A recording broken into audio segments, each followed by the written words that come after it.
What is going on, everybody? Psych Perspectives, GeoFux here. And again, I just feel like I'm going to be making a lot of videos like this ongoing. We're going to be discussing 4547's administration and how they are attempting to freeze federal funding to a lot of social service programs, social service safety nets that the U.S. federal government typically funds. Now, this was made aware this past Monday, January 27th, a week after the inauguration of 4547 and a week after the other executive orders that were extremely bigoted and targeting very specific demographics of people. Well, this time it's even a more wide target. Thankfully, U.S.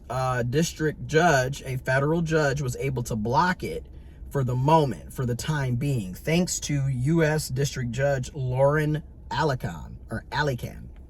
I apologize if I am butchering it. But they were able to block it. So this will still allow federal agencies and states and other organizations to receive federal dollars. So one of the reasons behind this is that under 4547's administration, they're targeting DEI programs, okay? Diversity, equity, and inclusion programs. They want those to be completely halted. And agencies that are currently under question, under investigation by the Office of Management and Budget, OMB, they're looking at over 2,000 plus programs that the U.S. federal government funds, okay? And looking at it as, well, we're targeting diversity, equity, and inclusion, DEI programs. So this is why 45 and 47's administration is looking at over 2,000 plus programs and potentially freezing the funding or drastically reducing and cutting the funding that these states, programs, organizations receive from the federal government. So, for example, one of those many programs that they are looking to freeze, if not drastically reduce and cut, is the Head Start program, which is really odd to me because the Republicans and the conservatives and the Trumpkins, they all claim to be pro-family, right? Pro-family values, pro-women and children, yet they're trying to cut programs that benefit families, women, and children. Make it make sense. The Head Start program literally provides money to local organizations to run free and comprehensive preschools and early learning programs for low-income families, which arguably in today's economy, and even before the economy became so horrible, there have always been more poor people, more working poor, more working class, more working poor, more low-income people and families than any other demographic of wealth-related groups, okay? And mind you, this also funds the enrollment of more than 778,000 plus young children and their families. So much for being pro-family. They also want to cut or freeze. They want to freeze the money and or drastically cut and reduce the funding to farm-to-school grant programs, which in this case, that's another bad situation because this is also the same Republican, conservative, Trumpkin party that claims to be pro-agriculture and farmers. Yet the farm-to-school grant program literally connects local farmers with children nutrition programs to allow schools to provide fresh foods for students directly from their communities. So you're cutting funding from farmers in our local areas to be able to provide fresh vegetables, fruits, food to the community and to the children at the schools. So the children aren't gonna get quality foods. They're not gonna get healthy fruits and vegetables. And also you're cutting funding directly to the farmers in our local areas, in our local cities, municipalities, counties, states, what have you. Now, keep in mind, that's not the only thing that they want to stop, okay? Because, again, a lot of this is basically related to them halting DEI programs, okay? They also this would also potentially freeze federal funding, if not drastically reduce and cut federal funding to nonprofit security grant programs, which these provide security enhancements to nonprofits, including faith-based organizations. That's right. Even the religious-based organizations are targeted in this to help mitigate risk of violent attacks or hate-based crimes. Again, I thought y'all were Christian, Protestant, so heavy into the religion, yet you're also going to harm the faith-based nonprofit organizations that receive federal funding. And mind you, they're only targeting a very specific piece, right? They don't want people to be able to investigate hate crimes, to mitigate hate crimes, to prevent hate crimes, because they're all for, you named it, marginalized communities being targeted for hate crimes and violence. They don't care that LGBTQIA plus people are going to be facing homophobic and transphobic hate crimes. They don't care that African American, black and brown people, Hispanic, Latino, Asian, Pacific Islander, Indigenous, Native American people are potentially going to be facing racial-based hate crimes. They don't want you to be able to investigate, hold people accountable, or protect those communities, right? Like, it's all in the paper. Information is always in the description box on what I'm talking about. And I always encourage you to also fact check me, right? Fact check me, and also do your own investigation. Critically think. Another potential program that was going to be potentially freezing federal funds from receiving, if not drastically reducing or cutting the federal funding that it receives, is Section 8.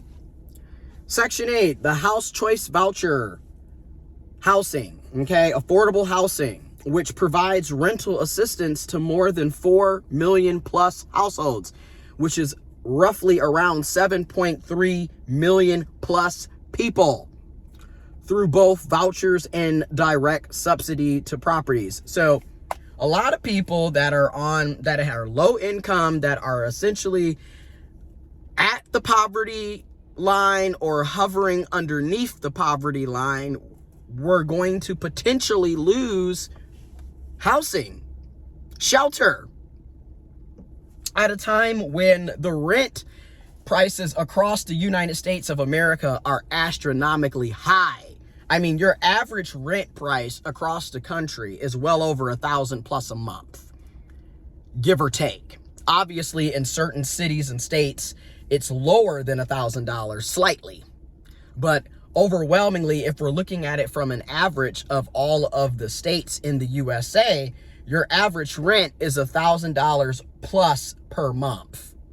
And with Section 8, or the House Choicing Voucher, it allows people who are at the poverty level or hovering a little over or a little under, give or take, to only spend 30% of their earned income or their adjusted earned income or gross monthly income on their rent, which it is recommended across the board that we only spend 30% of our income to pay for rent if we are renting a place to stay. So, for example, if you make $2,000 a month, your rent should only be $600 a month. If you're making $3,000 a month, your rent should only be $900 a month. It's only supposed to be 30% of your income. Even though, arguably, your average person, if they're not able to get a housing choice voucher, they're not able to get on Section 8, they're not eligible, or there's not enough vouchers to go around because so many people need assistance, your average person is paying well over 30% of their income on rent. Okay? And again, so much for the Republican, conservative, Trump-style party that claims to support women and children and families. You're gonna make a bunch of children be homeless. You're gonna make a bunch of children go without food. You're gonna make a bunch of families go without food and shelter. Okay. The other program that was potentially going to be froze, right? Okay. And or potentially have the funding that they receive from the federal government drastically reduced and cut was the Children's Health Insurance Program, CHIP, C-H-I-P, the Children's Health Insurance Program, which provides funding to states for comprehensive coverage of more than 7.2 million kids and pregnant women, pregnant people who earn too much to qualify for Medicaid but cannot afford private insurance. So again, you're harming women and children, you're harming parents and children, you're harming families, you're harming kids, okay? And once again, notice a lot of these programs and agencies are put into place because we've allowed poverty to exist.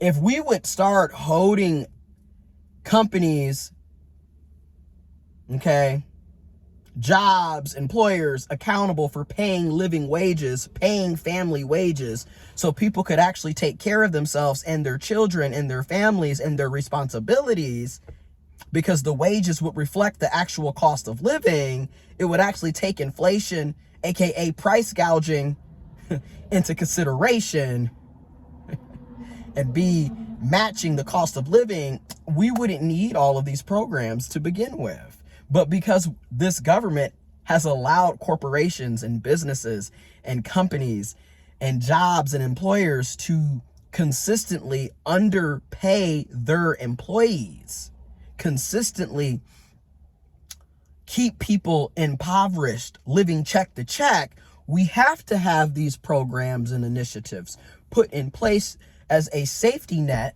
to keep people afloat. All right.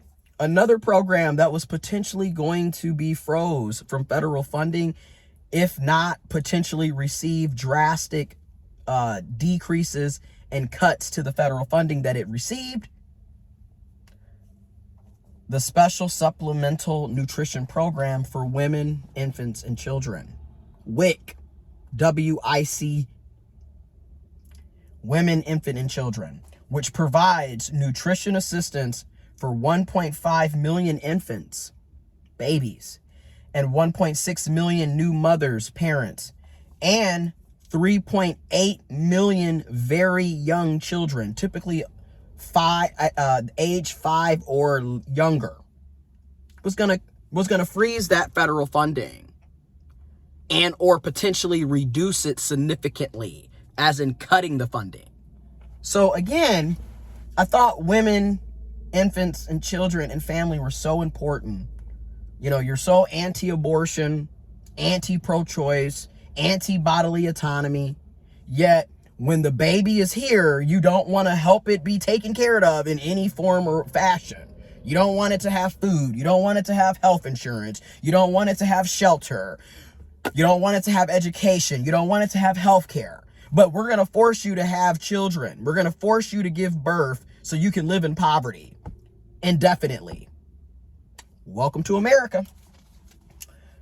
Also, it was going to potentially freeze federal funding, if not drastically decrease and cut federal funding to the Supplemental Nutrition Assistance Program, SNAP, aka food stamps, aka EBT, which provides funding to help buy groceries for over 42.6 million Americans.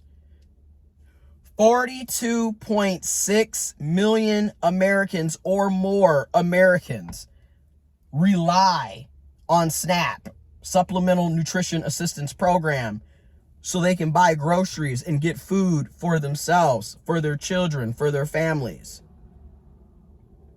Again, they don't want you to have food.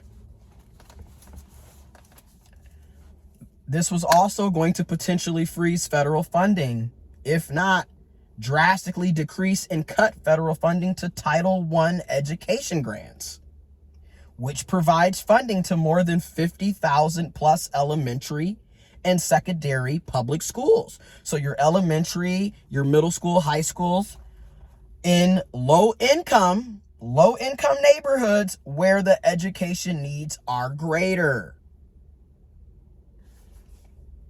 Again, a lot of you voted against your own best interests.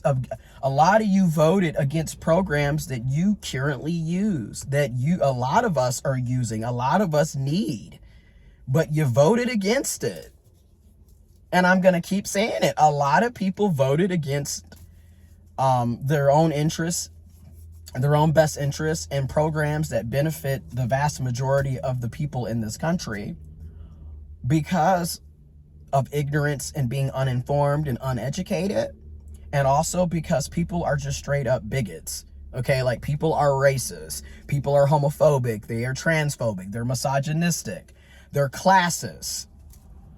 So many things going on here, to the point that you got Trump supporters that are literally living in trailer parks, who are also on housing choice vouchers, Section 8, who are also receiving food stamps, okay, the supplemental nutrition assistance program, who are also receiving Medicaid, who children are also going to the public schools that are receiving Title I educational grants. Okay.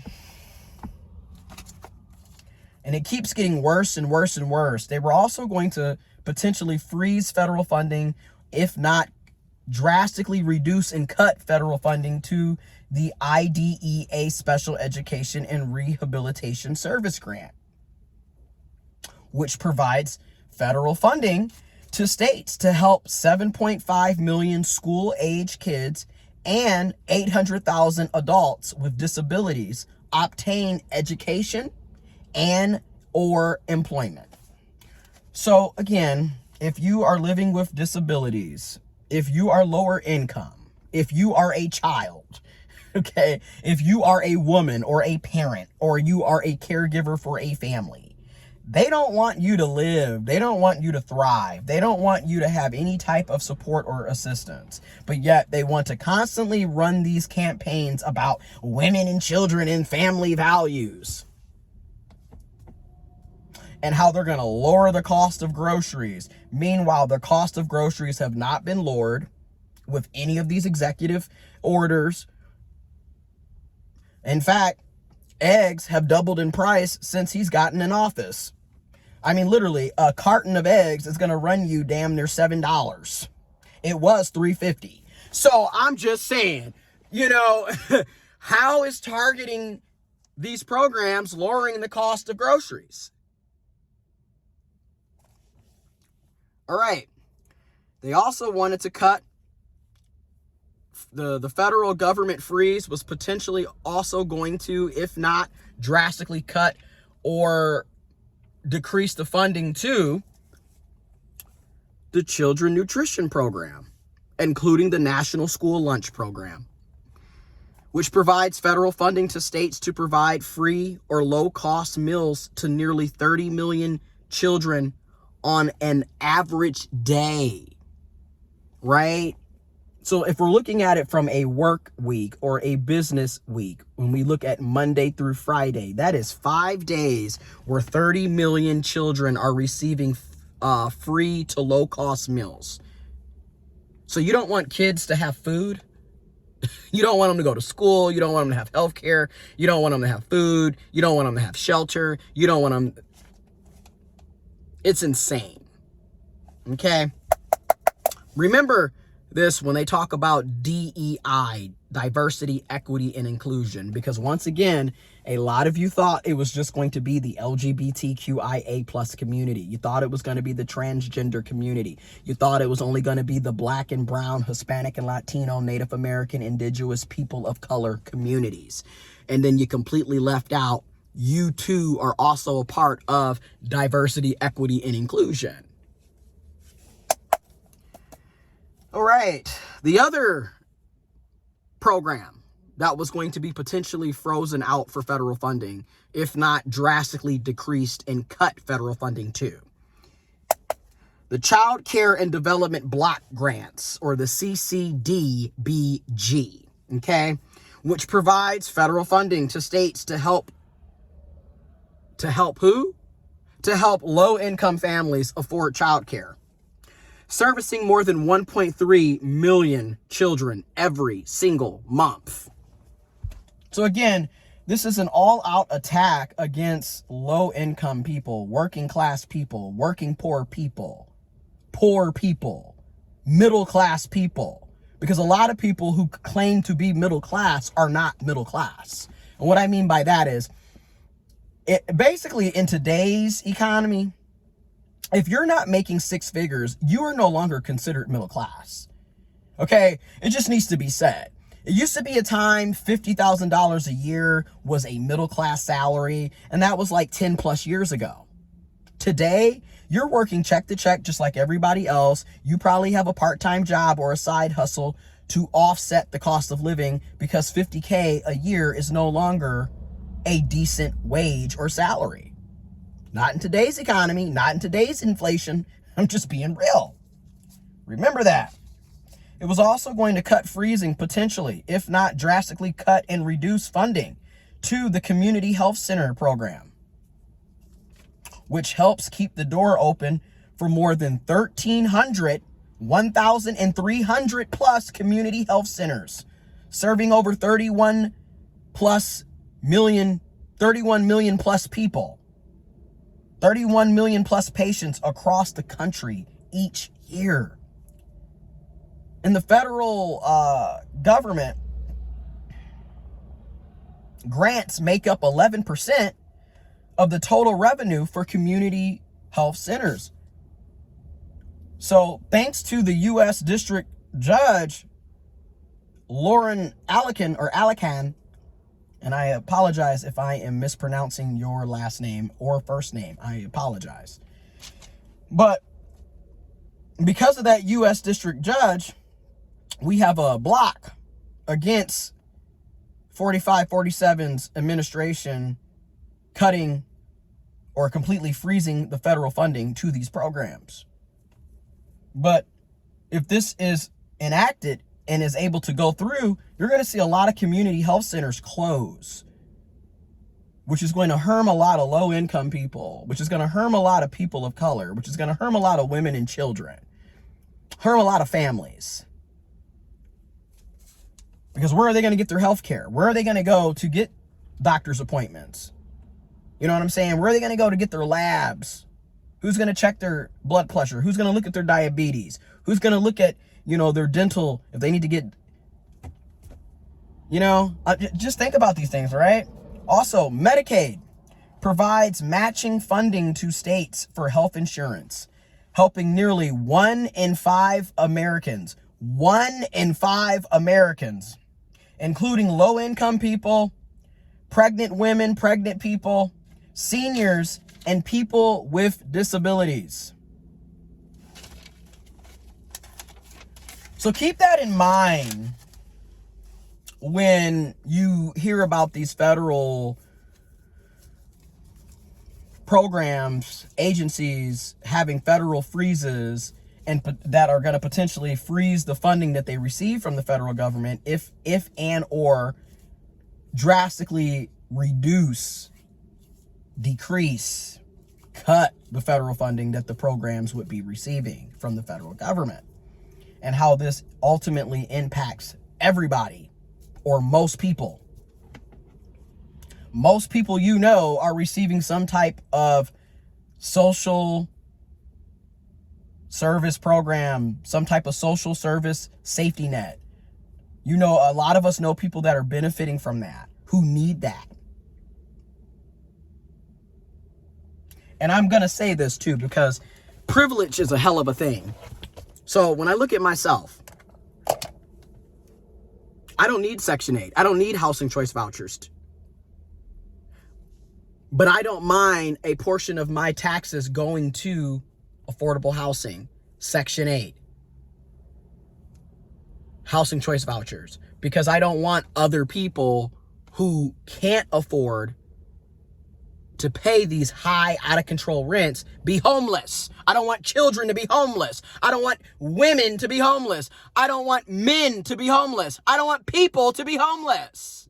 So I don't mind a portion of my tax dollars going to that, even though I don't benefit from it at all. I'm not on Section 8. I'm not eligible. Talk about privilege.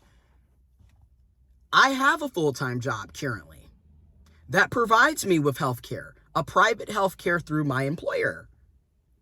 So I don't need Medicaid. I don't have to go to a community health center. That is a privilege that I have. But guess what? I don't mind a portion of my tax dollars going to Medicaid, going to Medicare, going to the community health centers, because I believe everybody deserves access to health care, and not just any health care, but equitable, quality, inclusive health care, insurance, health care providers. So I don't mind a portion of my tax dollars going to that. I don't have children, which is a privilege as far as I'm concerned. I don't have kids. So I don't need Head Start. I don't need WIC. But guess what? I want your children to be able to have food, quality food, healthy food. I want your children to be able to go to school and get a quality education, inclusive, equitable, diverse, quality education. I want your children to have health care. I want your parents to have health care. I want your parents to have an opportunity to get an education. I don't have kids, so my kids they don't need Title I. I don't have kids, but I don't mind a portion of my tax dollars going to Title I education grants. Because low-income children deserve quality education too. Children with disabilities deserve quality education too. People with disabilities deserve housing, deserve food, deserve shelter, deserve education, deserve employment opportunities too. So I don't mind a portion of my tax dollars going to that. I just wanted to say that because a lot of people, when they're talking about these things, are talking from a place of privilege, which is why they don't care about these programs, because they themselves are not using the programs. They themselves don't benefit from the programs. So not only are they talking from a place of privilege, but they're also talking from a place of selfishness, self-centeredness. And there's a lot of people in our community who are like that. You know, and they voted like that. And you thought, again, that it was only going to target a specific demographic of people. A lot of you Republicans, a lot of you conservatives, a lot of you and Trump supporters, you voted against your own selves receiving support, receiving assistance that you greatly need. You voted against people in your own community being able to receive support that they need. This is what happens when you are a single issue voter, when you are uninformed and downright ignorant, and when you are a closed-minded bigot. I'm just going to be honest. A lot of you are now looking rather stupid because now you're like, oh, wait, that's me. Wait, I thought you said it was going to be them. Information is in the description box below, listing all the information that I just went over and then some. And as always, I always recommend that you fact check me and that you also take the time to research and critically think for yourself. But y'all, we're going to have a very crazy 4 years with the way things are going and looking. This is ridiculous.